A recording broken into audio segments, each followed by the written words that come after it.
China has been supporting the military junta in Myanmar since the start of the civil war more than 3 years ago. But now that rebel ethnic armies are making gains in the north near the Chinese border, analysts are suggesting that Beijing may well play a peace broker role. Laura Bicker has been to a Chinese town on the border with Myanmar and sent us this report. For families with the right paperwork, the Chinese city of Raili has become a safe haven. The few that make it through from Myanmar with their precious blue and red work passes are searching for peace and have hopes of prosperity. Cross-border traders try to sell goods from their homeland, but it's hard to make a living in a city where so many are just glad to be alive. What's happening in Myanmar right now is really cruel. I don't know when things can start to improve.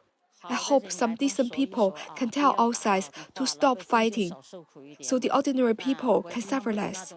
Otherwise, it's really tragic for us. You know, the bomb shells hit hospitals. People were killed, including women giving birth there. Another border checkpoint. China fortified this once porous border during the pandemic.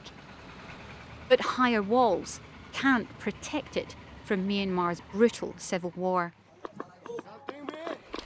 In the last 2 months, armed insurgents have stepped up their fight against the military regime. A Beijing-brokered ceasefire was ripped apart. Thousands have fled the fighting.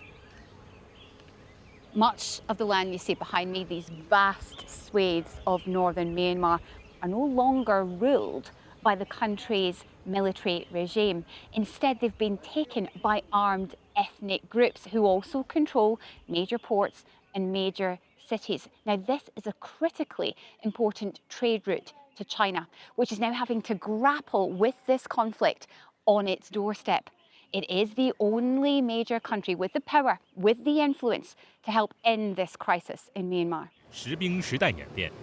China is holding regular military exercises along the border. State media said this is to maintain order. There's also been a flurry of diplomacy to push Myanmar's rulers to hold promised elections. Nothing looks open. Strict COVID lockdowns ravaged Raili's economy. Beijing desperately needs stability to restart trade. Many lives depend on it. After long shifts making car parts and clothes, these Burmese workers can relax. They've been brought from Myanmar as cheap labour for Chinese factories. There is nothing we can do because war is happening in Myanmar. Everything is expensive.